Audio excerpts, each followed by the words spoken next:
So if you're new to this, then welcome. If you've been to the others, then it's really nice to see you again. I'll introduce myself. I'm Tracy Hopkins, for those who don't know me. My day job is Chief Exec at Citizens Advice in Blackpool, and I chair the leadership group for the Fylde Coast VCFSE leaders. And as part of that, I also represent the VCFSE on the ICB board.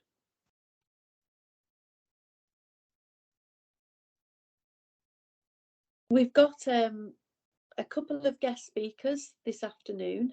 I'm just trying to check that people have arrived. If you can just make yourself known. Peter Tinson, are you with us, Peter? I am indeed. I believe you're having some problems with your voice this afternoon as well. It lasts for about 3 minutes, then it goes. So hopefully my colleague Dawn is along to walk through the slides. Thanks, Peter. And we've also got Lee as well this afternoon. Has Lee arrived, or is Lee arriving later? Can't see or hear him, so we'll give it a bit of time. It may be because he's on the agenda a bit later. He'll arrive a bit later on.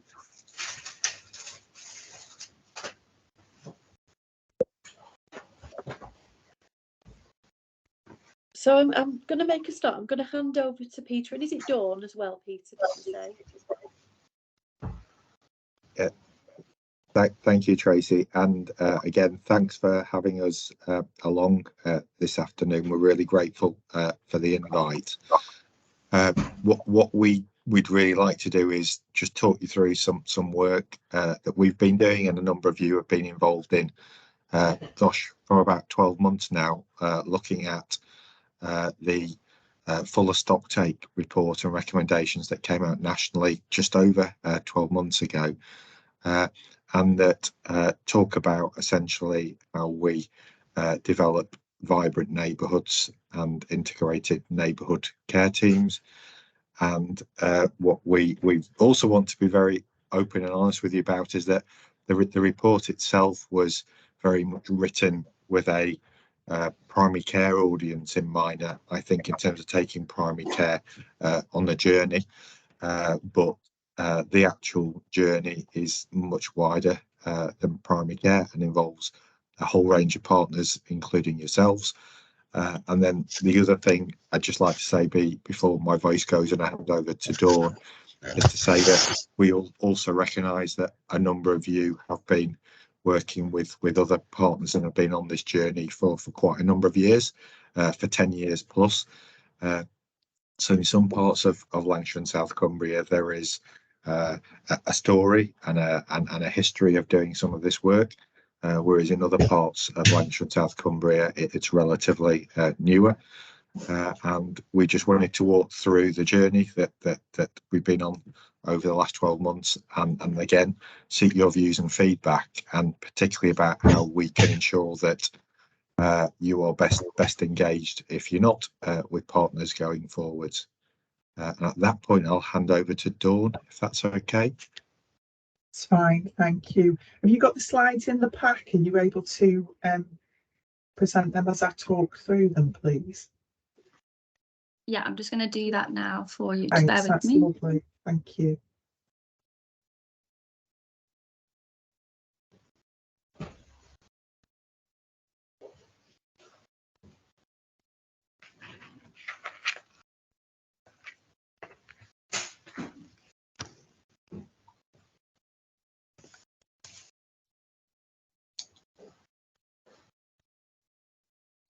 Thank you, Stephanie. Is everyone able to see that? Yeah, just tell me when you want me to move them along. Okay, you can go on to the next one, the one with the picture of the document. So as Peter said, the stocktake report itself was published in May 2022, and in some ways, helpfully, it's called Next Steps for Integrating Primary Care, because what that's done is enabled us to really pique the interest of our primary care colleagues and get them signed up to this and keen on developing the proposals in Lancs and South Cumbria. In other respects, that's been spectacularly unhelpful, because it suggests that it's quite a narrow focus, and actually it isn't. As Peter said, particularly the work around developing neighbourhoods and integrated neighbourhood care is much broader than primary care. And whilst primary care has a key role, so do other partners such as social care and the voluntary community sector as well themselves. So as I say, it was great in getting our primary care colleagues fired up, but less great in helping us to get other colleagues to see the relevance of this to them. There are 3 kind of key areas within the Fuller Stocktake report. It talks about streamlining access to care and advice, providing more proactive, personalised care with support from multidisciplinary teams of professionals in neighbourhoods, and that is the integrated neighbourhood teams element, and then helping people to stay well for longer. There's actually 15 recommendations in the report, some for ICSs, most for ICSs, others for the Department of Health and Social Care, NHS England and Health Education England. So it's quite a long report. And if you move on to the next slide, you'll see that rather than having 15 recommendations to work with, we've grouped some of our recommendations into 7 themed areas. And you'll see we've got a lovely little racing driver next to numbers 1, 2 and 3 there, which are the kind of main drivers for this. So the first one is around developing those integrated neighbourhood teams. The second one is around integrated urgent same-day care, and the third is working with people in communities, and that's the work that a lot of the work that our voluntary sector colleagues are very heavily involved with, in working with local communities and building that kind of community capacity and engagement work. So a really important part of the Fuller recommendations. The other 4 themed areas are kind of enablers, underpinning areas, so digital data and intelligence, workforce, estates and support. And that's support for primary care networks and neighbourhood partners to enable them to engage and develop those neighbourhoods going forwards. So can I have the next slide, please? Thank you. So back in June, I think it was, June 2022. Oh, that's cool. I like that. New layout. June 2022, the ICB board agreed a timeline for us in terms of how we were going to progress this work with our partners and stakeholders across the system. And that was a 6-step timeline, but as you'll see, step 3 sneakily has a lot of steps within it. That's because what we wanted to do was make sure that we engaged far and wide with stakeholders as part of this work. So we started off with a workshop in July last year where we said, what would good look like against the 7 themes? What would good look like? Then we had 7 rapid workshops where we had representations from across different sectors, and some of you may well have been involved in that initial workshop or those workshops where we looked at, so if we know what good looks like for the 7 things, what are those steps that we need to take to get to good? And then out of that, we developed a draft delivery framework and a number of supporting tools that would help PCNs and neighbourhoods on their journey. And we engaged on those tools over that period between October and February last year. October last year and February this year.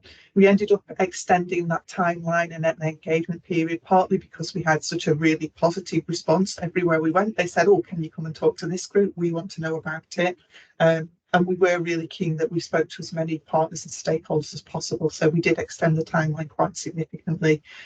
We got a huge amount of responses to the engagement and the feedback. We sent out a kind of online feedback survey type thing as well, so that we could collate detailed feedback. And we also extended the timeline due to the kind of operational pressures over the winter period as well. And then since then, we've pulled together a final version of the neighbourhood self-assessment, finalised the delivery framework for integrated neighbourhood care, and we're currently in the process of pulling together our system and place delivery support plans, which will enable us to set out what we're going to do to support our colleagues and partners across the system and in places and neighbourhoods to move forward with this work and develop those integrated neighbourhood teams. We're also developing an outcomes framework because one of the priorities that was identified to us was to be clear what it is that's going to be different. How will we make a difference? What difference will having integrated neighbourhood teams make to people and communities? So that is something that's currently in development and was a really valuable bit of feedback that we got from the engagement process. So moving on to the next slide. Can I just ask everyone to go on mute? Sorry, Dawn, sorry to interrupt you. Can I just ask people to put themselves on mute, please? I think that was somebody's printer that we can hear. Thank Thanks, you. Tracy. Oh, Oh, we still have it. I'll see what I can do in the background. I might be able to mute people. thank you. Thanks, Tracy. So this slide just sets out well, some of the engagement we did. We've done more really since then. As you know, we're here today talking to yourself. So, but at a point in time, that was a summary of the different workshops and meetings that we've been to, and of all the feedback that we'd received. And we've had over 200 pieces of feedback from individuals and groups that have helped us to shape that framework. So moving on to the next slide. So there's a number of themes that have come out of that feedback. So the importance of making sure that partners can work together across system, places and neighbourhoods, and how we've got some really cracking examples of that already, and that we need to make sure that we build on that and we have all our partners and stakeholders as part of that work. Making sure that delivery is resourced so that people have got the time and headspace to do the thinking and implement this together. So some of that is the work that's going on at the moment with local place-based and neighbourhood-based workshops that are happening to bring partners together to come up with plans to move this forward. Looking at and understanding what's currently in place in neighbourhoods and building on that as we move forward, rather than reinventing the wheel, and making sure that we understand what the investment levels are in the workforce. Taking a longer term view, making sure that we're able to respond to key challenges on a longer term, and that this isn't just a short term approach. It is about building those neighbourhoods and those partnerships. Responding to local population and communities. So this isn't about a system-wide piece of work that is imposing a model at neighbourhood or at place level. This is about a system-wide piece of work that's engaging people, developing a number of tools and resources that can be used by neighbourhoods and places to help them on their journey in a way that makes sense for their population and neighbourhoods. Building on local and national examples of good practice, we had some great things shared with us through the different workshops, and they've been built into a compendium of good practice. Developing an outcomes framework, as I've already said, that was one of the things that was flagged by a number of stakeholders and that we've picked up and are now working on. And taking into account work that's already going on. So we know that there's a lot of work already going on across the system, and this needs to complement that, not cross it. So next slide, please. When we talk about neighbourhoods, we talk about different things sometimes, and people have different understandings of it. So this slide helps us to think about 3 different lenses when we're looking at neighbourhoods and what we mean by neighbourhoods. So the first one around regeneration partnerships, that's very much about saying that there's an element of neighbourhoods that is about that regeneration and investment. So it's things like education, training, job creation, economic development, the high street, leisure, tourism, digital technology, sustainability, and much more. But the kind of regeneration partnership approach, that's an important part of neighbourhoods and developing neighbourhoods. There's also the healthier communities lens that we might look through, and that's about connecting residents to one another, to the services that are available from local partners and local groups, various activities and events, and it's providing a forum for ideas to emerge from the community, encouraging residents to take control of their health and well-being. So it's very much that community asset building, community empowerment angle. And then the third lens is around integrated neighbourhood teams, and they bring together teams of professionals to improve patient care for neighbourhood populations. So they might be primary care, community services, secondary care, social care, domiciliary care staff, and voluntary community faith sector partners as well. They are in fact a team of teams that share information and resources and are looking to improve the health and well-being to tackle health inequalities in a population. The next slide, please, Stephanie. Thank you. Our delivery framework is, hopefully you will have seen it by now, and if you haven't, we can get that circulated to you. Our delivery framework has 7 sections which represent the 7 themes. It starts with a description of what good looks like. So this is the section on integrated neighbourhood teams, and it sets out what would good look like for an integrated neighbourhood team. It isn't a one-size-fits-all, it isn't a blueprint, but it does describe the characteristics of what good would look like. And it also describes the phased approach that we've set out. So we recognise that there's a lot of work to develop INTs right across Lancashire and South Cumbria, and the different areas are at different stages of development and maturity and readiness to move forward with this work. So we've set out phases where we've got 11 areas, 11 PCNs going forward, working with their partners around development of INTs in phase 1, 15 in phase 2 and 15 in phase 3. And that's been developed based on some population health data analysis so that we were able to put forward those with the highest levels of deprivation and need against the core 20+5 criteria. And then also within the framework, each of the 7 sections then has a table basically which sets out for neighbourhoods, for places and for system what the key actions are to move us forward in getting to the point where we have those integrated neighbourhoods that are fully functioning up and running. So probably worth you having a look at that framework if you get a spare 5 minutes. Have the next slide, please. Okay, I think I've mentioned most of these already. This is just a description of the various delivery framework and the various tools that we've developed that sit underneath it. So there's assessment and annual planning tools for PCNs and neighbourhood partners. There's a series of slides that describe what it means for me from various different stakeholder groups' perspectives. We've got a compendium of good practice, and then there's an operating framework for integrated neighbourhood teams as well. And then we're also developing, as I said, the outcomes framework, system and place delivery support plans, and then a system delivery plan, which sets out the key deliverables across the system to enable those places and neighbourhoods to move forwards. Have the next slide, please. As I said before, when we think about integrated neighbourhood teams, it's really important that we think of them as teams of teams.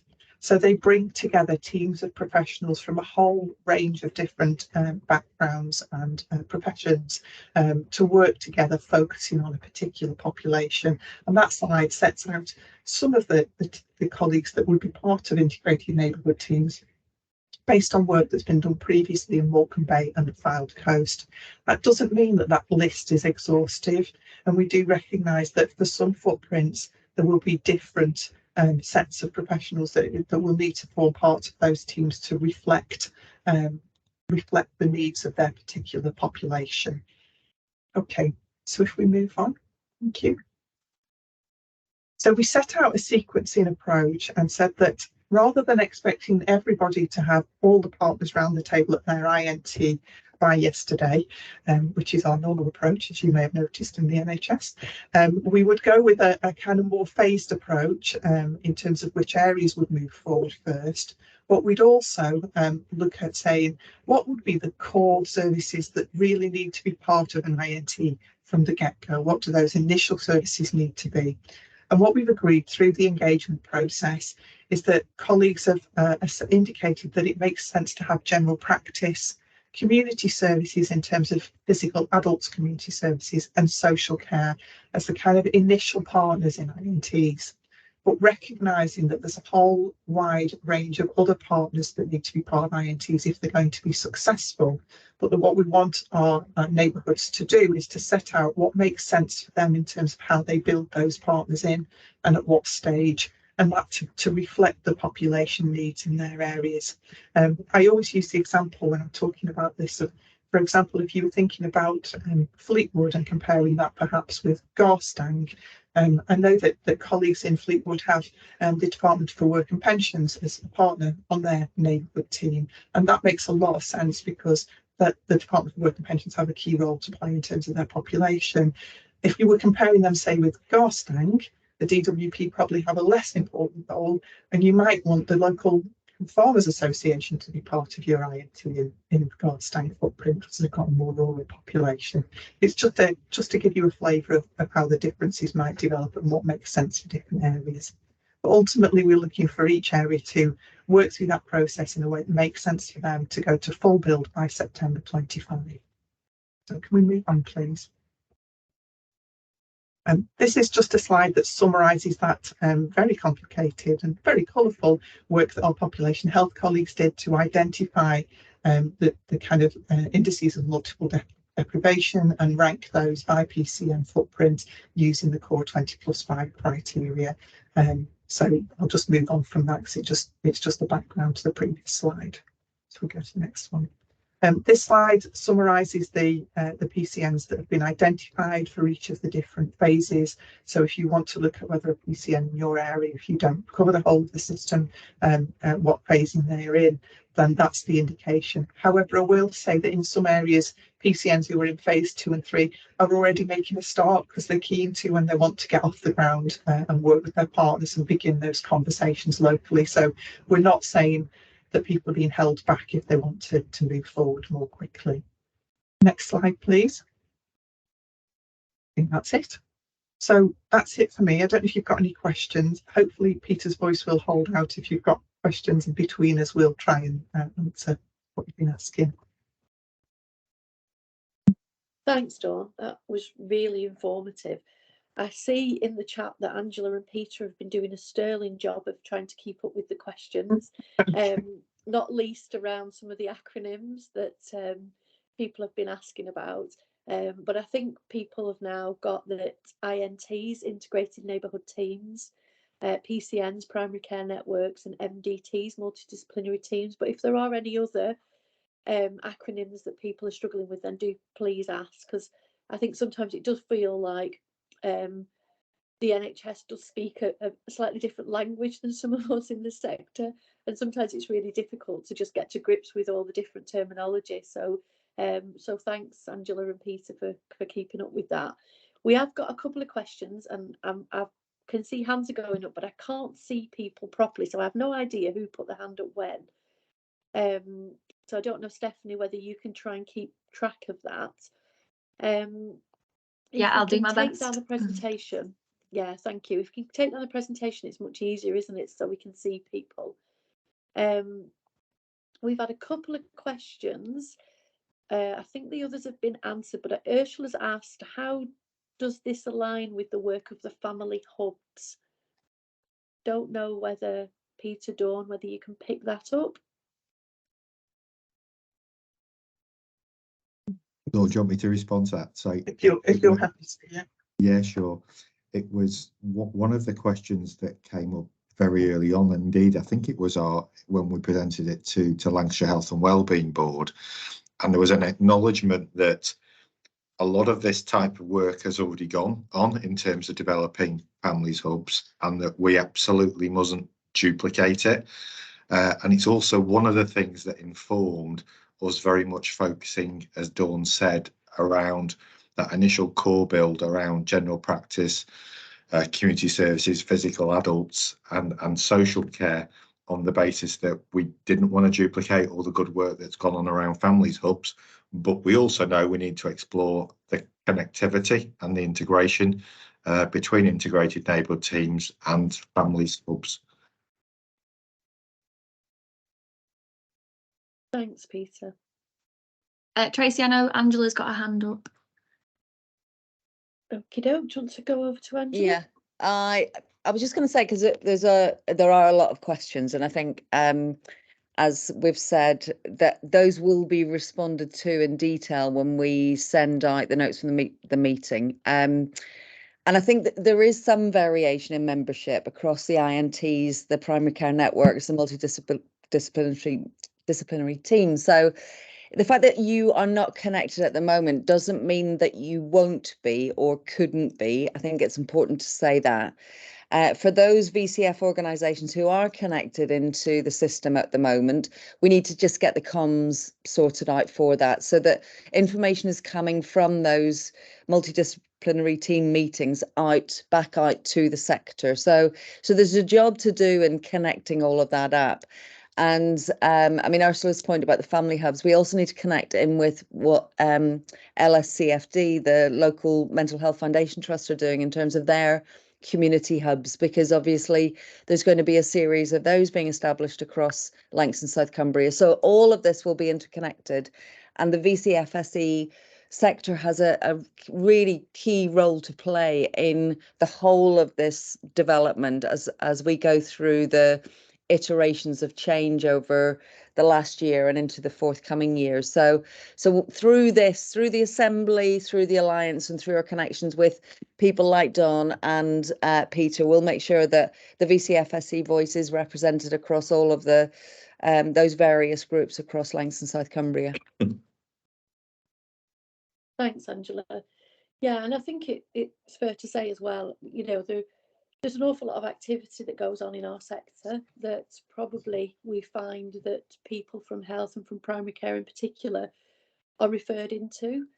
And I think it's, you know, there's work happening behind the scenes at the moment to make sense of some of that as well, because I think that as we develop integrated neighbourhood teams, it's really important that all those kind of community services and the links and the work that we do as a sector is integrated and coordinated and well resourced, because I think what we run the risk of doing as we develop these integrated neighbourhood teams is becoming quite reliant on us as a sector to deliver a lot of the services that either directly impact on people's health and well-being or impact on those wider determinants of health. So things like people's income, employment, housing. And I think there is a real push at the moment within primary care to engage more with us as a sector. And I think it's just understanding how all that's going to unfold and develop, as Angela said, and as Peter said, alongside a lot of the other initiatives as well that kind of draw on the resources of us as a sector. So there is work happening behind the scenes. We'll tell you a little bit more about some of the groups and some of the places where we're developing representation from people within the sector. And I think there's a few people on the call today who maybe have been kind of allocated as reps for certain groups who we can maybe bring into the conversation a little bit as well. So we'll talk a bit more about that a bit later on. I've not been able to keep up with the chat. So has anybody got any other questions that they just want to raise with Peter and with Dawn before we move on?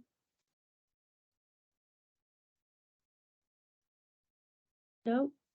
Okay, thank you. So thank you so much for coming along. It's entirely up to you whether you stay. You might have somewhere else you need to be. So, but thank you very much for coming along today, Peter and Dawn. It was really useful to have your input. Thank you. Thank you very much. Thank you. Bye. Bye now. Bye.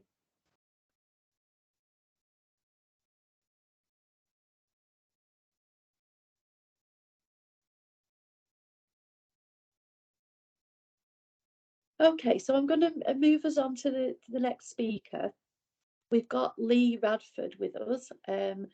Lee's going to talk to us about some developments that are happening around workforce and around developing training and development programs across health and care, and importantly, how we as a sector get involved in that as part of that workforce development agenda. So, Lee, I'm struggling with my screen. I can't see if Lee is here. I am, Tracy. I'm here. Thank you. Brilliant. Great. Good to have you here, Lee. Lee, do you have a presentation that you want to share? Yes, I think that has been said, but if you've not got it to hand, I'm happy to share it myself if it's easier.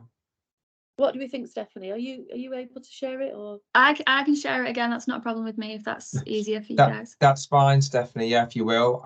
Yeah, good afternoon, everyone. My name's Lee Radford. I'm the Director of Education and Organisational Development for the ICB. Thank you so much for inviting me to this forum. I'm really pleased to be here today because the voluntary sector is such an important part of our work and our workforce and education that it's really great to have this opportunity. And just a big thanks to Joe as well for supporting me with this opportunity.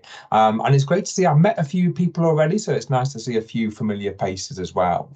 What I'd like to do is just talk to you really about how we can further build our partnership working and particularly around understanding the sector's workforce training and education development requirements, because this is a key part of my role, and it's a key part of something that we really want to work in collaboration with you good selves, but also to support each other. And I think there's a lot of exciting opportunities. I am from an NHS background, so I'm learning the VCFSE, can't get too many teeth in, CFSE sector. And it's been great to meet some people and really kind of help build my understanding, my own learning, and I've really enjoyed that and want to continue to do that. If you can have the next slide, please, Stephanie. So the reason I've come really today, as I've said, this sector is just so important for us and as being critical partners in the developing and shaping of some of our local care. And as we move to develop new models of care, absolutely critical. But really, what I'm really keen to understand is we're really, really keen to get a better understanding of the sector, particularly around its kind of workforce training and development requirements, because as an ICB, we are absolutely committed to supporting this sector. But if we don't understand what those needs are and how we can help, then it's going to be very difficult for us to do that. And this presentation today and participation in this forum is the first part of that journey for me. Is kind of talking about what I'm looking to achieve as part of my role, but actually how we can work in partnership to take this forward.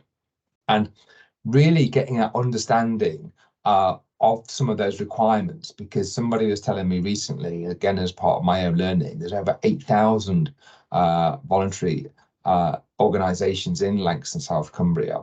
And I hadn't appreciated the size of that. So again, it's just really, really fascinating and interesting for me to learn what those sectors are about, how they work, how they operate. It is very different to the NHS. And I promise I try not to talk in acronyms. I know that's something we're all very guilty of in the NHS. But our people board, which is kind of made up of all of our partners, including the voluntary sector, I've set a strategic priority this year to really kind of just get a better understanding of what our voluntary sector workforce looks like, and also kind of what some of those challenges around some of the training, recruitment, succession planning priorities that you're all facing. Because at the moment, the ICB has got no visibility of this, and we're really keen to kind of build a really developing picture of what some of those priorities and requirements are, so that as we go forward and we develop, we can support you better.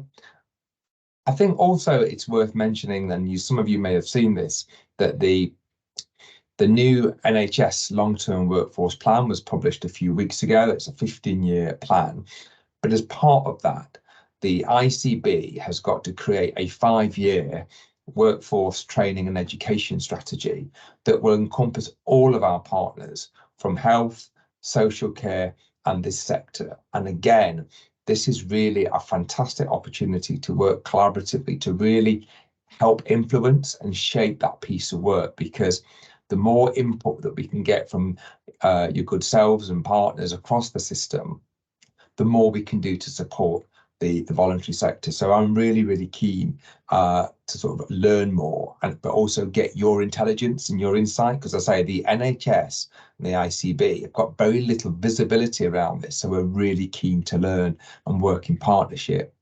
Next slide, please, Stephanie. For me, I think this opportunity, so this project presents so many potential opportunities. The NHS is a really, really big beast. But from what I've seen so far, some of the work that I've seen in this sector, we could learn so much from yourselves, but equally vice versa. And I don't think we do very much sharing of best practice, because in the NHS, we can be a little bit bureaucratic sometimes. But actually, the way I've seen organisations approach problems, they work collaboratively, the way they think is just something that is new for us in the NHS. So I think, one, there's a real opportunity to share some of this best practice and learn and develop with each other.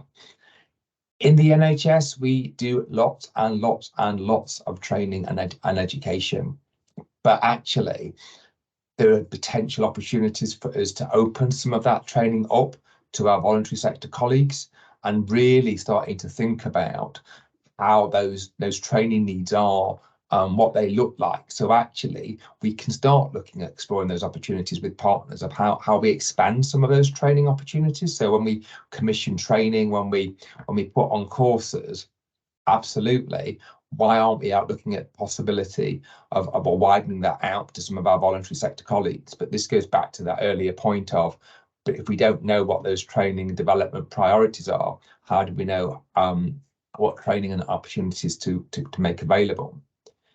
In the NHS in Lancashire South Cumbria, we all pay apprenticeship levy. This runs into tens of millions of pounds, but every year that levy is underspent.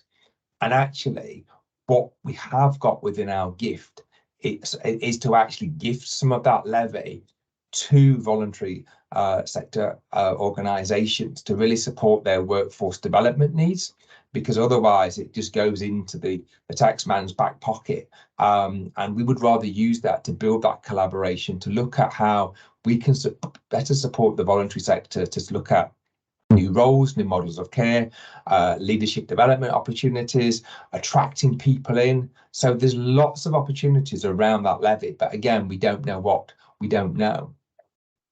We have also an awful lot of career opportunities and career pathways to support people into health and social care. And I was talking to one charity recently where they really are keen for some of their members of their community to get jobs into health or social care, but they just don't know how to do it and what the steps are or what the support is available to support their members of their community to move into those sectors. We actually have a whole dedicated careers team for Lancashire and South Cumbria that absolutely specialise in volunteering, apprenticeships, work experience, employability programs, preparing people for interviews, CV writing, and yet we don't know how to project this and make this more accessible to our colleagues in the VCFSE sector. And we're really keen to do that because there's a resource there that we want to work in collaboration with. It's also looking at how we develop new models of care, but then the education and training that's needed to support a new workforce to improve the care for our citizens and patients. And again, involving our voluntary sector colleagues in how we design those models of care, how we look at the education and training to support the workforce to care for our patients and citizens is absolutely critical. And again, we really don't know what we don't know. And as I've already mentioned, at a place level, there will be new types of roles that we've not seen in the NHS or indeed social care. Having an input from community sectors to really understand the needs of the local communities will help us shape and develop those new roles. And it's really, really important that we understand that better and look at really how we can harness your expertise and your knowledge and experience to help us do this in collaboration. Next slide, please, Stephanie. So basically, I'm here really, as I say, as a start of my journey on this road in terms of how we can actually work together. I've already said there's over 8,000 voluntary organisations, and the organisations I've met so far is just scratching the surface. But because I come from an NHS background, I really welcome your help, your guidance, your wisdom to understand, in terms of achieving those aspirations that I've set out, how can we better understand your workforce and training and development needs? What sort of approach that would work best to help us capture this information so we can start looking up and building a picture of where we can look at some of those opportunities for improvement. And also, who would like to be part of this journey? I can't do this on my own. And I really need people from this sector to help work with me and develop this aspiration to make a real difference to our patients and citizens in Lancashire and South Cumbria. The last slide, I think, please, Stephanie. So that concludes my presentation. That really just sets out what I'm trying to do. And as I say, I'd really appreciate your thoughts, reflections, how we can kind of take this forward together. And really welcome that input. So I'm happy to take any questions on the screen or in the chat. Thanks, Lee. Yeah, if you could take down the screen, thank you, and then we can open it up to questions. I'm very pleased to say that I think Joe has actually managed to join us. So if his microphone is working, I'm going to hand over to Joe to carry on chairing this session. Are you with us, Joe? Can you hear me? Just You about. can. You can hear me or you can't hear me? We can hear you. You're there. Exciting. I'm so sorry, everybody. Over What to an you. absolute nightmare I've had. I don't know what's happened to my laptop, but it's fully kaput. Thank you, Lee. Very exciting opportunity this for voluntary sector here. I think the linkage with the ICB's workforce strategy over the next 5 years is absolutely crucial. And I'm really keen about the opportunity slide that you put up there, which everybody has in the pack that was shared before. So I'm really hoping that there are some people who are interested in helping you and us develop this opportunity for us. If anybody would like to use the hands to come in with this, then that would be useful at this point. We are running slightly ahead of time, which is unusual for us, but let's see if anyone's got any suggestions. So we've got Angela Allen and we've got Dr. Abdullah. Go ahead, Angela. Yeah, I think it's a really good opportunity for the sector to be part of this one workforce. And I think there's lots of notes in the chat that Lee, you'll be particularly interested in. So lots of organisations saying, yes, they want to be part of, you know, the kind of training that might be made available, but also the sector itself is brilliant at running training. So there's lots of different training opportunities that we can open our doors to partners in the public sector as well. And I think having joint kind of trainers leading training, so somebody from the voluntary sector with alongside somebody from, you know, the health or social care is also a really good kind of visual example of how well we are joining up. Excuse me. I think there's in Blackburn with Darwin, they're piloting a joint induction training for any new staff coming into the area. I don't know if that's been replicated in other areas, but I think it's a really good thing to do for anyone coming into health, into social care, or into the voluntary sector, that they would go on a singular kind of induction program, because we all do very similar things. Yes, organizationally you need to know what internal processes there are for reporting safeguarding or health and safety or whatever, but there's an awful lot that's very standard across all of our agencies. So why would we not have that one workforce approach to induction and training? So I suppose it's just keeping an eye on what's happening here and then replicating that in other areas if it's appropriate to do it. Thanks, Angela. I'll speak to Claire about that, Claire Richardson, about what that looks like, because I think although, like you say, there are organisational specific inductions, I think actually being inducted into the sector is a really great way, as part of that one workforce vision, to actually immerse themselves into that, and particularly if they've not worked in health, social care, or the voluntary sector before. Absolutely. So I might ask Claire Richardson about any more details on that, and if that's an option to be replicated. Thank you for sharing that. Chris, you've got your hand up. Chris Lawson. Hi there. Yeah, thanks for that. It's a massive piece of work, and can only agree with all those opportunities. Lovely to see mention of the potential monies not being used in the apprenticeship levy as something that can help support this. I think my head was joining it together with the PCN presentation just previously, and the notion that we've have an intent. Yeah, the further integration with them, which I'm assuming, I think it might have been Suzanne left a comment in the chat about how those groups were being formed, and I'm assuming that will be aligned with the priorities for each neighbourhood, and therefore somewhere that seems to be what we're looking at. Sure. I'm guessing at some stage this training offer will sort of reduce down to what are the priorities and which teams of voluntary sector, NHS, social care, which teams of professionals will be joining up to work together on that. And I think that's perhaps the overarching benefit of a combined training offer, is it means that people will have another reason to talk to each other, and it's not just having the same base information, it's those personal connections from local neighbourhood charity, brilliant, lovely people just trying to do their best by people in their community, to higher profile statutory organisations, that it's no longer, oh, I can reach out to this organisation. It's I can go and speak to Bob. Mary will know.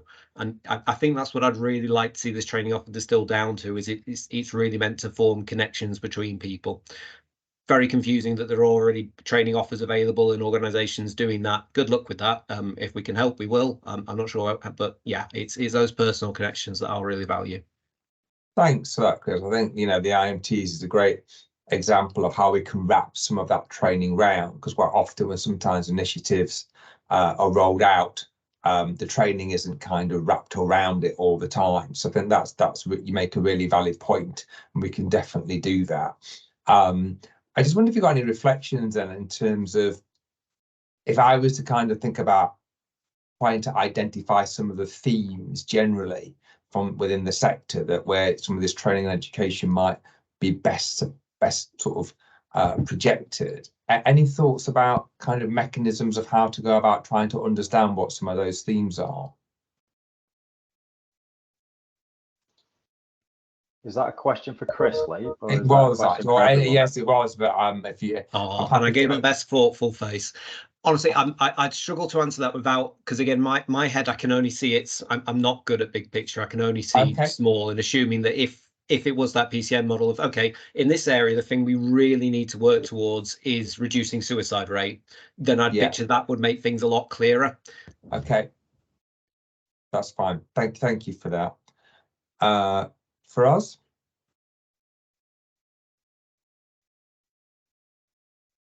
Hi, can you hear me? Hi there. Yes, I can hear you now. Hi. Thanks. It's been very useful.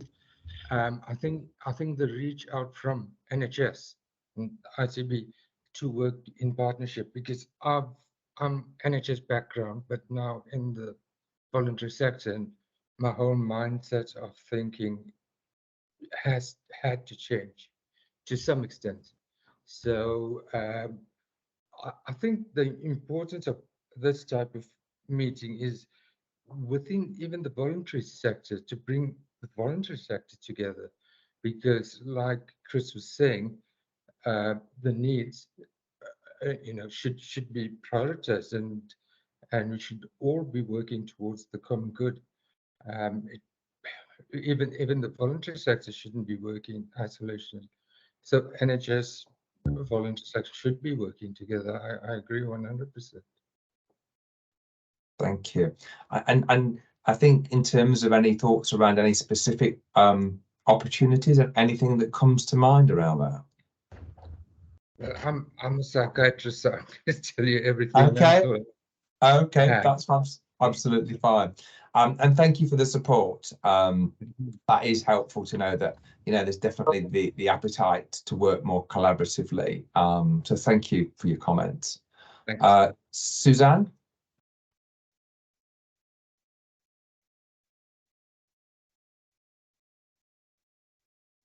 Suzanne Carr, I think you're next. Oh, sorry. Yes, you are. Okay. Can you hear me now? Yes, I can, Suzanne. Thank you. I think my answer is fairly short and sweet, really. It's come talk to the chief execs if you want to find stuff out about what we think our staff and structure and our training and development needs are. That way, you could do it over a cup of tea and a bicky. I'm always up for a and that way, you're going to get right from, what are leadership development issues in the sector. You'll be able to compare and contrast that. I mean, typically you can be a chief exec of virtually all sorts of charities. It's the generalized skills and leadership skill sets and so on, not so much the topic specifics that are important. Leadership and development, management, leadership skills. But if you come and talk to the CEOs, you can get us into a room fairly straight, or come and have some one-to-ones, and then you can drill down into the whole, right through to the organisation, fairly simply and straightforwardly. Okay. Is there like a CEO network that might be like that? So it would be more the individual organisations. And I think you need to understand that we have our own needs for confidentiality as well, in terms of what we're saying. So while we might want to give you, deep and meaningful stuff very pertinent to each of our organisations, that needs to then be sort of, you know, you'll have to generalise some of that out, but we have to be very sensitive in what, because that could be some of our unique selling propositions and things like that. I completely respect that, Suzanne. I think for me, listening to you, what you said, you know, probably putting on some engagement events for CEOs, and it's really making sure that is facilitated in a sensitive way, so nobody feels uncomfortable or potentially kind of, like you say, sharing some of that confidential information. But for me, it's more the general themes that I'm interested in. So for example, you know, if leadership development was a particular theme that you would welcome some support, what does that look like? Or is it IT support? It's more generalized things. Or is it recruiting into certain posts and understanding some of those barriers? So I absolutely welcome that feedback, but I think it sounds like that would be a better option than to put on some engagement events for the CEOs to come to it and you know, set it out in a very safe space in terms of people are not feeling compromised. Yeah. Yeah. Brilliant. Thank you for that suggestion. Perfect. Thank you. Joe? Oh, sorry, I beg your pardon, Maggie. Maggie, you were up first. Hi. Hi. I was aware some time ago around a continuous professional development model that worked within the NHS, where colleagues attending events or attending training were then sort of building up, I don't know, I didn't really understand, but points to some degree, I guess, yes. some sort of learning points. And I just wonder whether it's possible to investigate something similar being rolled out across the voluntary sector, so that, you know, our staff and NHS colleagues are then working on a similar platform at the end of the day. It was just a suggestion. No, I think that's a really great suggestion. And think, you know, thinking about a one workforce, you know, more sort of strategic approach, wouldn't that be great if then if people did move around the voluntary sector or the NHS or social care to have those CPD points? It's in some trusts in the past, those CPD points have generally been kind of attributed to like royal colleges and things, but that doesn't mean to say we can't look at something for Lancashire and South Cumbria, because actually that could also be help with the attraction in terms of attracting people into the voluntary sector or the NHS or social care, in terms of actually you'll get kind of CPD points. So thank you for that, CS. I've not thought of something like that. That's really helpful. Thank you. It could also help just with progression, couldn't it? Yes, support, absolutely. you know, existing staff, of giving them something to work towards as well, which is really positive. Yeah, thank you, Maggie. Cindy? Hello. I just wanted to say we've just gone out to consultation regarding training as well. So we've just consulted to the public, just gone out to consultation. It's finished on the 1st of August. Quite happy to share with the general public, our neighbourhood, but not only that, there was a lot of professionals that also responded, what they would like training with. We were quite overwhelmed with what the response was that we've got. Okay. But some of the themes for us that we found was BPD.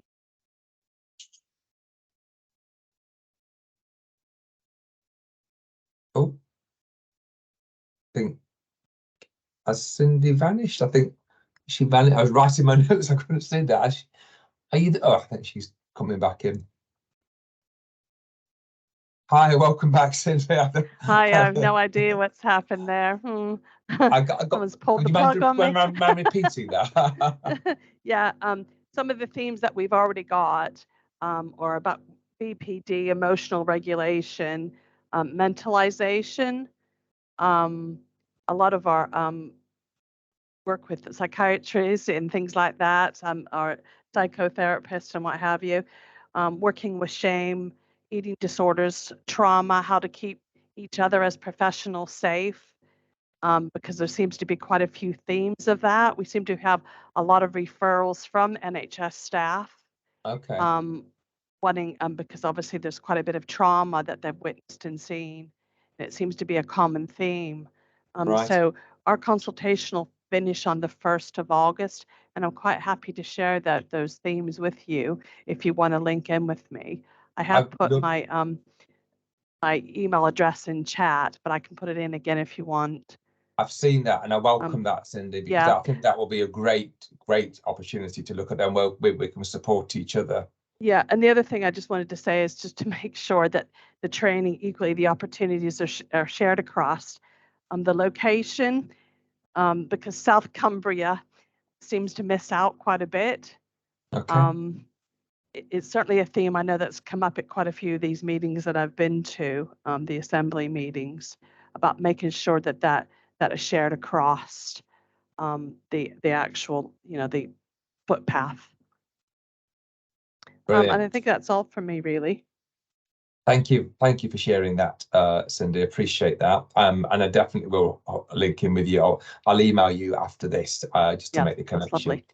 Thanks. You, Joe. No, Ursula. Oh, sorry, Ursula. Beg your pardon. Not on the screen as well. Beg your pardon. Hi. I'm thinking about our organisation. One of the key themes is maybe an ageing staff profile within the organisation and difficulty around recruiting people who are already skilled. We have the wish maybe to sort of nurture talent within, but often because of the funding structures and the need to produce outcomes and the short-term nature of the funding, it's hard to invest in that kind of maybe apprenticeship route. Maybe it's not tailored in that way. And we'd love to be able to grow that talent, bring younger people in who we think have got that kind of aptitude, but we can't take that risk often because the finances are just not set up that way. Is that because? So would you mind just unpacking that a little bit more for me? So you're saying like the apprenticeship route, is that because you don't have those resources, or if they were made available to you, the environment wouldn't be supportive of that? Or am I misunderstanding it? No, it's kind of more about the environment. That so if you're funding, because often for the charitable sector you've got so many different funders which tend to be quite short term in nature. So if you want to put somebody through an apprenticeship program that takes 3 years, your funding's a year. But also because of the outcomes you need to produce for the funder, you need people who can do it now, not the people who can do it at half the pace now. So it's hard to develop people in the way that you might want to, often in especially smaller charitable organisations.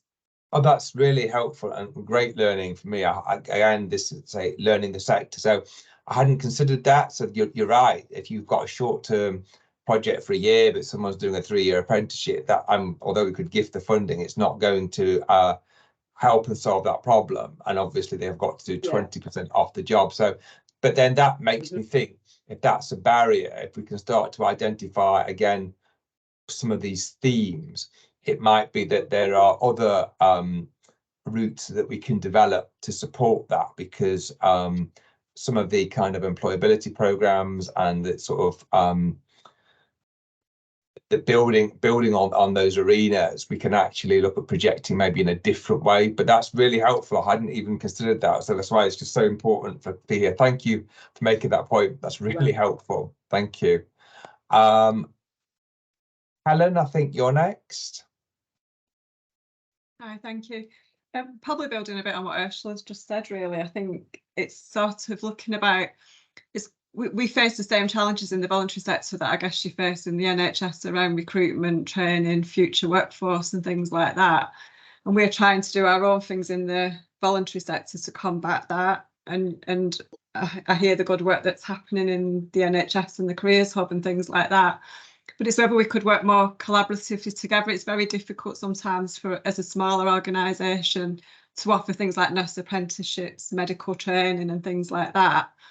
But if we could work more collaboratively together, we could potentially train some of those nurses as part of the apprenticeship, but doing that, and our nurse, if we could run a nursing apprenticeship scheme, for example, we could do that in collaboration with yourselves. Which would broaden our opportunities, I think, because I hear some of the great things that are happening at ELHT, for example, around getting kids at 16, then going on to do nursing apprenticeships. And we're quite limited about how we can do that. I think there are definitely opportunities to look at that, because one of the things I think you will find is if you have had a chance to read the NHS long-term plan, there's a huge focus on apprenticeships and increasing numbers of nursing and medical students. And one of the challenges that hospitals face is their placement capacity. There's just not enough places to place all these students. And as care also moves and develops more into the into more kind of a place-based sector, what we're already saying to universities is that, you know, when you're creating sort of placement circuits for your future nurses and doctors, we can't just include them in hospitals. They've got to be in the community. They've got to be in the voluntary sector. They've got to be at a place level, because that is the direction of travel. It's not just about a big building with 10,000 people in. So I absolutely welcome that point. And I do think as we start to influence and change some of that, there will definitely be opportunities for students to come on placement and work in sort of in the sector. So I really support that. I think that's already there a bit as well. We do lots of placements for student nurses, doctors and stuff like that. I think it's just, that's all it is. It's not seen as like a career development. It's seen as a placement. So how we can work collaboratively so that not only are you encouraging people to work in the NHS, but we're encouraging people to work in the voluntary sector as well, rather than it just be going having a nice 2 weeks down at your local charity and find out what they do, sort of thing. Possibly I really like that idea, Helen, and actually as a career in the voluntary sector. And this goes back to, if I know kind of, if we start to build up that understanding of kind of what those roles are, those shortage of roles in the voluntary sector, this again, we can start focusing like a widening participation teams to actually promote opportunity careers in the voluntary sector and really support you on that. And I think for me, that understanding what some of those roles and opportunities are is just so critical to help project that resource around. But I think that's, I like that, careers in the voluntary sector. That's brilliant. Thank you. Probably just one other thing, Lee, just to think about as well. I just wonder if there's like more opportunity for shared roles. Sometimes we've been talking with the NHS about shared roles and things like that, and I think it's taken us 2 years to get to the point where we're just going to be able to get a shared role roundabout from a governance perspective. But almost we need to have roles without barriers, without walls, sort of thing. So as a voluntary sector, it can be very difficult recruiting a specialist role. But if an NHS organisation can sometimes recruit it on behalf of a voluntary sector with those, then that's where they get that actual professional development and things like that. There's maybe more ways we could work together, and that benefits both of us then. So I welcome that, because I think you're absolutely right. I personally can see when you know, you had the previous presentation on integrated neighbourhood teams, as they start to form, there will be a different workforce needed, and things like joint roles, rotational roles, these are all things that will come, that we all need to collaborate together to grow. But absolutely 100%, you know, the whole barriers and bureaucracy sometimes the NHS puts in place actually isn't always the helpful. But I think with the power of the integrated neighbourhood teams and building that collaboration, and then building the education and training around those roles and look at what we can offer within all our sectors has got to be the way forward, 100%. Or I might drop you an email if that's okay, Ellen, just to unpack some of that a little bit more, if that's okay. Yeah, that'd be great, Lee. Thank you. Thank you. Oh, hi, Lee. Thanks hi for there. I know the apprenticeship has been questioned quite a bit. So, but I just want to make one further point to the apprenticeships. I mean, we've been working with the National Youth Agency, who have equally got an offer around apprenticeships, and we've got a massive need for more youth workers, certainly across our patch anyway, and certainly no doubt across Lancashire. I did put it in the chat, and you probably would have seen it yet, but my understanding is that to qualify for the apprenticeship, you need to have staff that are employed for 30 hours or more.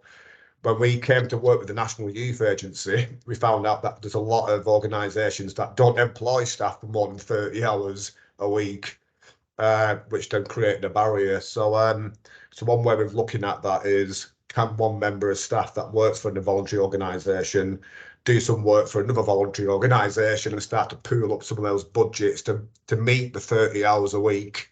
So I'd be grateful if you could probably clarify that at some point. What's the kind of entry requirement to be able to take on an apprentice? Because I think the point's been well made around having enough funding or having a long enough contract to see out the apprentice as well. Yeah. What we don't want to do is take someone on and then end up sort of laying them off in year 2 because the funding dries up. So anyway, so my second point, by the way, is just a bit of a suggestion around themes around training. So like a few others, we've got a training survey out live at the moment. So we're a CVS with roughly a 500 membership in our area.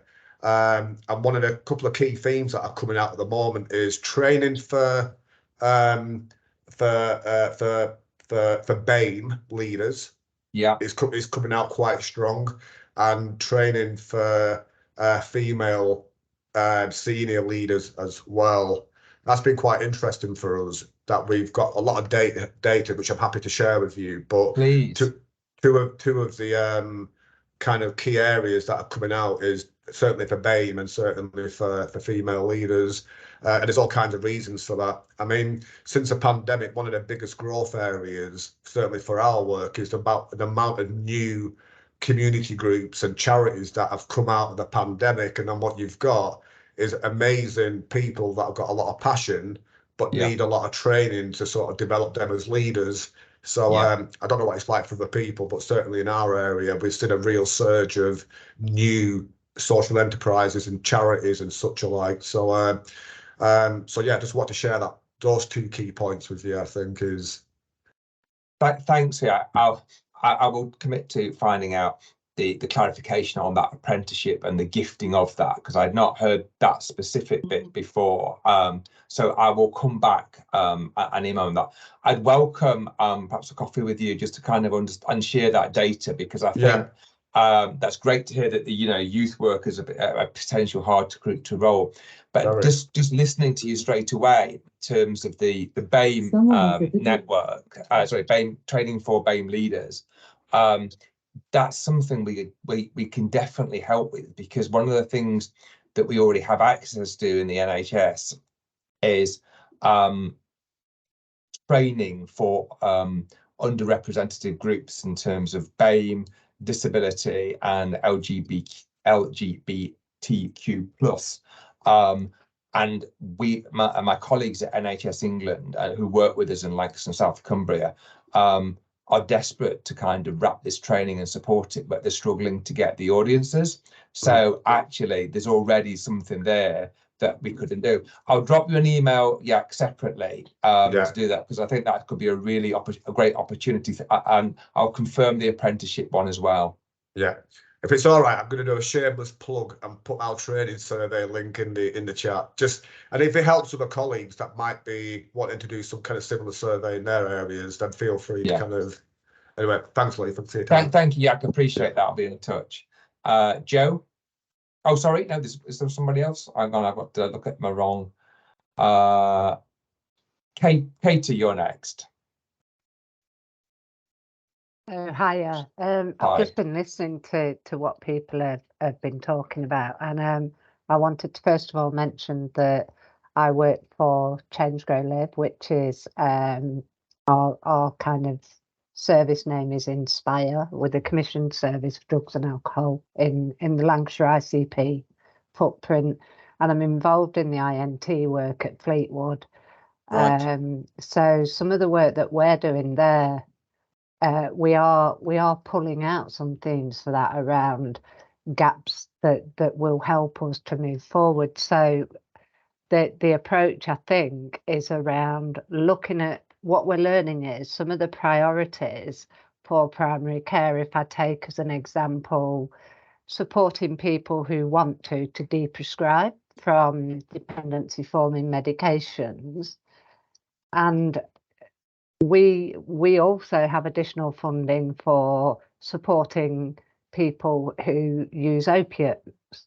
So therefore we're looking at how can we come together they have the expertise themselves around the deprescribing, but we have the expertise to offer around the psychosocial model for deprescribing. So we're in the process of developing that. We've got the medicines optimization team involved in kind of pulling reports to sort of offer that across certain areas of Lancashire. And of course, we're doing all of this on really a will and a willingness to want to make a difference in local communities.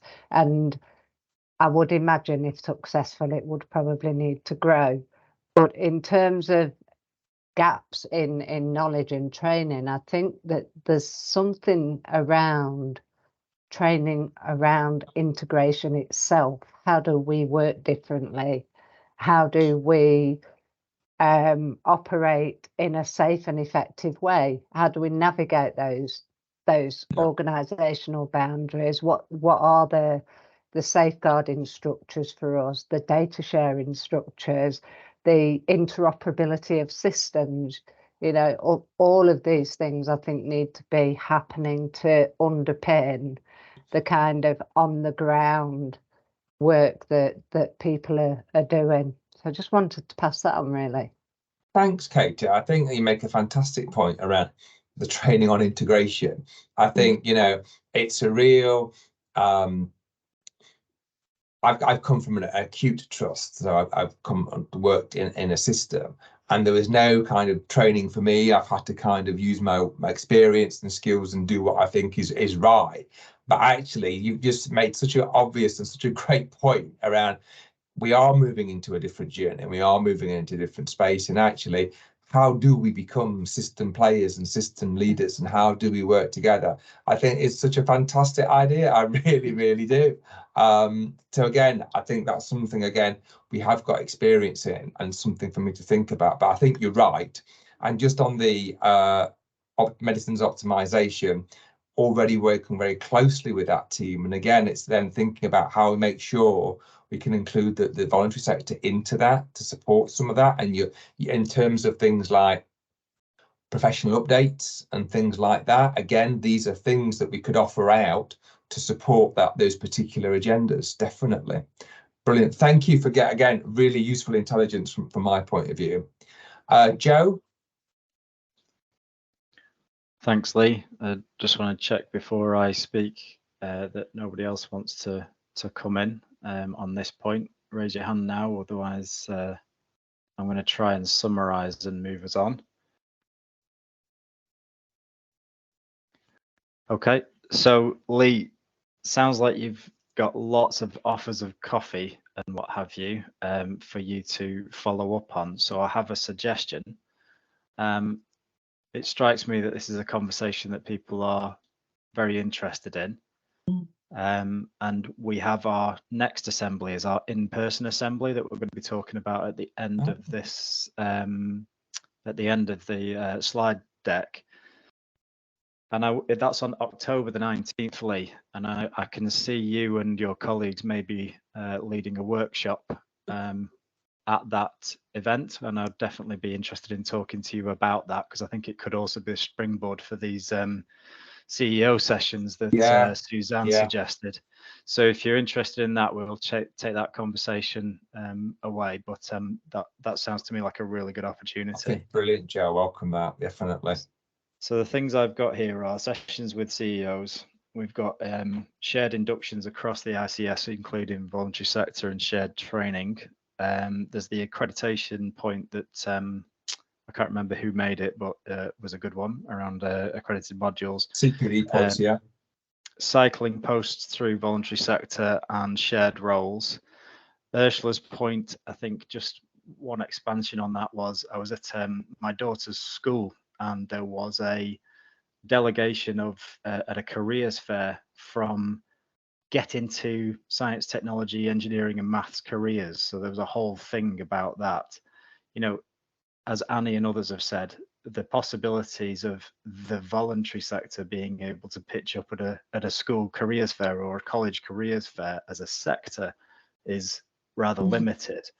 there are potentials for individual organisations. Typically, I would suggest larger ones to be able to do that. But this sounds to me like the beginning of the germ of an idea for me here.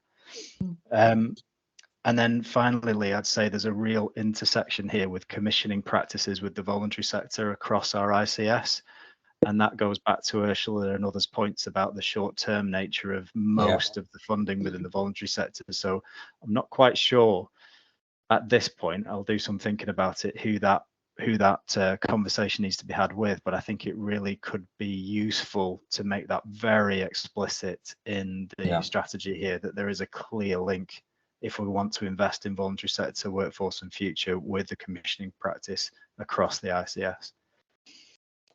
Absolutely, Joe. I think the BAME training, I know there's some specific themes around there, and I'll pick that up with Yak separately. But I would welcome that opportunity in October, Joe, because I think by that time we'll have got a bit more intelligence, can start come back with some more tangible things, but also looking at how we engage with those CEOs, I think will absolutely be critical. Okay, great stuff. There was a point you also made. Sorry, there was the flash of inspiration of that from Katie on training on integration and being partners. So I think that's yes, definitely. Again, can help with us there. Okay. Thanks, Brilliant. Lee. And thank you all very much for your input. I've learned lots and I've really enjoyed this. I definitely want to come to do lots of coffee and biscuits. I'm a big biscuit fan, so I'll be bringing some nice biscuits around. I put my email in the chat if you want to drop me a line and invite me up for a tea or a virtual coffee. I'd absolutely love to do that. But thank you for taking the time. I think this is the start of a really exciting journey. And I hope we can all learn from each other and really make a difference to our patients and communities in Lancashire and South Cumbria. So thank you very much. I wish you a great rest of the week. Thank you. Thanks very much, Lee. Thank you so much. Okay, brilliant. So really hopeful that that's going to take us somewhere. So that's a really good session from Lee there. I missed all of the INT stuff from Peter Tinton and Dawn, but hopefully there was some. I'll review the recording and get up to speed with that. So a couple of things just before we move on to the next session. Angela or Tracy, did you do anything about updates from voluntary sector reps? No, we haven't had time yet, Joe. Not yet. No. Okay. So a couple of things, I suppose, before we just move on to the final part of the agenda, which is around comms and Assembly 5. The first thing is future Assembly agendas. Stephanie has come up with a whizzy way of, through our website on the Healthier Lancashire website, to suggest and vote for agenda points. So just as a note to you all, that if you've got something that you particularly want to find out about, particularly to do with the integrated care system, that's going to be the way to do it. In the first instance, we can email Stephanie with those suggestions, but what Stephanie will then do is take those through that process so that people can indicate interest in those topics. Okay.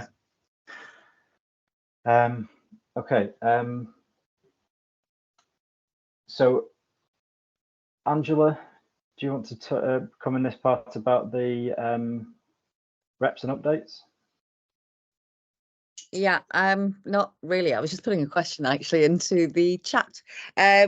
So many of you will know that we have the VCFSE Alliance, and within that alliance is representation for all of the place bases across Lancs and South Cumbria. But we've kind of been in a period of transition for that alliance for some time now. So we were aware that it wasn't representative enough, that we weren't communicating well enough with many of you. And so we've been sorting out the terms of reference, looking at the membership and trying to kind of open up much more broadly so that anyone who has a compunction, who has the expertise and knowledge, and who has, I suppose, most importantly, the time to represent the VCFSE sector on the various ICB groups that are emerging from the system, has the opportunity to do so through completing an expression of interest.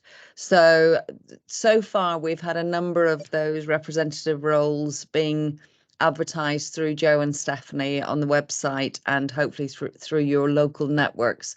And we've had a number of people who have put their names forward, and we've the Alliance themselves have then selected those people based on their experience and ability to undertake that representative role.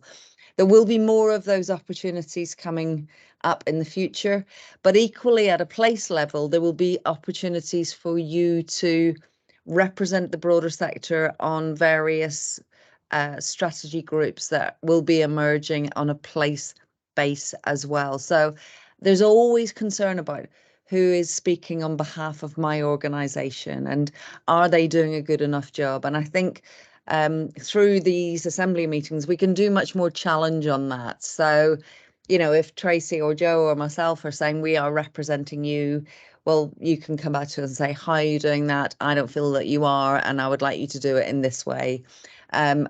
Obviously, it's difficult to get to drill down to the minutiae of your organisations, but there are themes emerging, and we can see that in the chat today, that some of the issues that you're facing in one organisation are very similar to those faced across the sector itself. So the reps will do their best to represent you. And as I say, if you want to put your hand up and complete an expression of interest, then go through Stephanie, go through Joe, and obviously Joe's just putting something in the chat there. So I don't know if Joe's going to give the details of our new reps. I haven't got the information to hand. But secondly, so that's the representation stuff. Joe made a really good point in one of in a message earlier to say there was over 100 people that registered for this event today, and brilliant that we've had over 50. So I'm not actually negating that at all, but I wonder whether, and I'm just going to put the question in the chat about how you find the registration process and accessibility. So if there's any issues that you have faced in that, and obviously you're not the right people because you're actually here, we probably need to ask those people that haven't made it today whether they find that process easy. But it would be great to get your feedback just on that as well, so that, you know, so that we are open and that people can access that these meetings as easily as possible. So that's it from me. Handing back to you, Joe. Thanks very much. Just on that last point, after every assembly, we send out an evaluation form, and that's to everybody who signed up. So if you haven't managed to respond to one of them, then that would be the best way to do that. It's just a SurveyMonkey thing, and it has a number of those questions that Angela just put out. Also, okay. Joe, we don't want your feedback on how easy you find it to access the meeting today. that would be an epic. Yeah. Let's not do that. Okay, let's move on, and then we can maybe finish a little bit earlier. Thanks, David. That's good news. So Stephanie, if you could please share the third and final slide deck. Thank you. Around assembly communications. So kind of as Angela was just saying, part of the Alliance conversations is around improving those communications that we've got. Stephanie and I have got a cunning plan.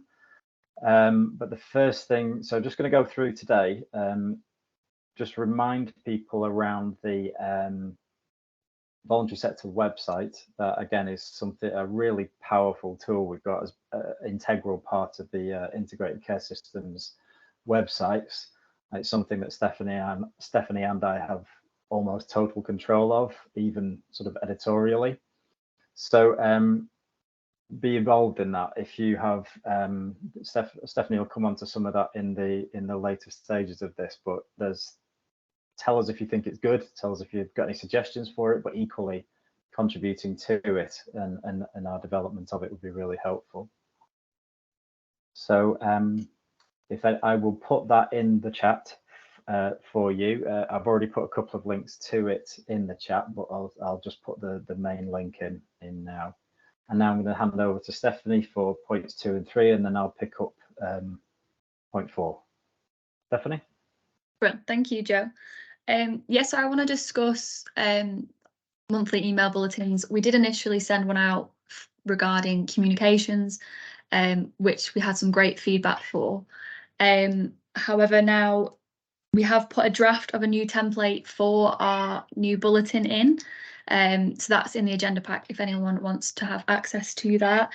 In these bulletins, we want to cover all information over upcoming assemblies that will take place, key messages received from boards and committees, as well as the Alliance meetings, and blog content from assembly members, which obviously I'll discuss in further down. Obviously with this and with the idea of this bulletin, it'd be ideal if any of you had any thoughts. We'd really appreciate that. Any thoughts, any suggestions to enhance the engagement that we have with the members. And obviously if there are no immediate responses, by all means email me your thoughts and suggestions. Again, you can see here in the agenda pack that our Twitter and Eventbrite links are there. If anyone wants to follow us on that, that'd be great if you're not already following us. I am going to put a poll in the Teams chat. I'm not sure if I can do that right now with sharing the screen, but I'll do that just to kind of gauge where everyone's main social media presence is professionally, whether that is Twitter, Eventbrite, LinkedIn, so that we can kind of gain that information, receive that back, and do with that accordingly. Obviously, anyone working on social media will know that content is king, and we're keen to stimulate conversation. We want to discuss provocative voluntary sector related topics as we can host this information and provide a wide reach, which is obviously what we then put in our bulletins, which I previously mentioned about blogs from assembly members. If Katie Egan doesn't mind me saying, the involvement we had with the job vacancies post that she reached out for us to share. I don't mind you saying. Okay, that's fine. Thank you. Just wanted to double check. Yeah. So obviously we hosted the document on our website, on our Twitter, about job vacancies, and upon speaking with Katie Egan, she initially anticipated having to advertise from the previous trends a lot more, but due to obviously the reach that we had, she was able to shortlist enough. And from our analytics point of view, the page that was hosting this document reached up to 60 views on the day that it uploaded, and the document had 105 downloads from our site whilst it was hosted on our news and media page. So just a kind of insight as to the reach that we do have, we are keen to get different assembly members to kind of provide us with like 200 to 300 word blogs that we can put on our website, on our Twitter, potentially LinkedIn when I put the poll in, whether that's something that we can do. That'd be great to kind of again stimulate that conversation. And I'll put a poll in regarding your social media presence and a poll on whether you think it'd be important for the assembly to have an online presence on LinkedIn, and whether that's something that would be beneficial. But other than that, that's me, Joe. Thanks very much, Stephanie. Okay, I'll put the poll in now. Yeah, and if you could skip the presentation on by 2 pages, or possibly even 3 pages. Yes, 3 pages. Okay, so as I mentioned to Lee Bradford, and I'm putting around the system as we speak, on October the 19th, we have our in-person assembly. So that's going to be at Westley Conference Centre in Preston, which has been provided to us free of charge by UCLAN. So the social prescribing unit at UCLAN has been really helpful with getting us a lovely free venue. Tickets are available through the Eventbrite page. So please sign up to that. Do it rather quickly. The venue is limited to 100 people, and we've already sold. Stephanie will correct me, but it's 50. It was 55 tickets when we last. Yeah, I was going to say 55 the last time I checked. We will be providing lunch There'll be a couple of activities. The main part of the event is going to be dedicated to the first part, sorry, of the event is going to be dedicated to networking, just getting back in touch and meeting people. I will be giving you a task of meeting people you haven't met before and finding out some things about them, just as an activity. But we'll give a really good amount of time for that. Then we will have our voluntary sector representatives that Angela mentioned will be coming to, as many as we possibly can, will be coming to that event to introduce themselves, say, you know, what part of the system they're in, what they do, how they do that, and crucially how they want to engage with members of the assembly. There will also then be workshops. So we've just sort of cornered Lee. So Lee's going to be doing one. I will definitely not let him. I don't think he wants to get away with not being part of that. So there'll be a workshop with Lee around workforce. We've got Lancashire Digital Skills Partnership coming with some blue sky stuff as well as some practical stuff. Added to what Lee was talking about, we're also working with Northwest Leadership Academy on board readiness and effectiveness training and all of the suite of resources that they have available, and they're looking to gauge interest from voluntary sector organisations on all of that leadership stuff that's already paid for, is already in the system. Oh, I can see the polls are in the chat, so if you wouldn't mind opening up the poll and giving Stephanie some information, that'd be really helpful. And then there will be one that I'm going to be hosting also a bit carefully about voluntary sector potential for some kind of provider group, somebody that would a provider alliance or something like that that is similar to the one in Lancashire. Lancashire, what am I talking about? Greater Manchester. Okay. If you do need any support with the travel to Wesley Conference Centre, if you are coming from a long way, then please get in contact with me. We might have something that we can help you with. So it would be really helpful to have that conversation. Okay. Is that the oh, look at that poll, it's moving on as we speak. That's helpful.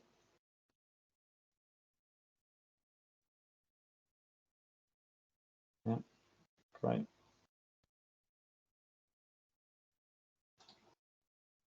Okay, I'm going to leave that alone and just running in the side there. Stephanie, we might need to do that running, keep it running. So we'll keep this running in the chat for people to complete. But at the moment, that's it from me. Tracy, Angela, or anybody else, any final points? I think just a final point from me, Joe. It was raised in the chat that I think we kind of picked up, or you picked up quite a lot of actions from Lee's discussion, which was, you know, kind of a lot of things we're going to take forward or be able to look at taking forward. I think more difficult with the work around integrated neighbourhood teams, because there are a lot of us involved in place-based work. I think one of the things that I would like to see going forward is bringing our place development directors back into the conversation, and maybe that's one for the 19th of October to possibly break off into place, maybe do some work around how we're working at place, so we actually split off as a sector into those place-based partnership teams. But it is literally just something that I thought about, because the place-based directors weren't able to make it today, which we were hoping they would, to then maybe kind of join up that conversation a little bit about how we're working at at kind of a neighbourhood level, but also what priorities we're setting across place, because I think how we take forward some of the I&T work will definitely have a relationship with the priorities that each of the place-based partnerships are setting as well. So maybe that's just one to consider for how we plan the day on the 19th. Yeah, that's really helpful. Thank you, Tracy. Okay. Any more for any more? Nope. Stephanie, all set? Yeah, we've got some good responses already, and there's order notifications coming through for Assembly 5 already as well, so that's great. Fabulous news, great news. Okay, yeah, and as I said, if you the last point was just like Stephanie said, and if I could reiterate to follow the Assembly on Twitter and on Eventbrite, that would be really helpful. Look out for the evaluations of this. I'm really looking forward to that. And that would be it from me. Thank you much, everybody.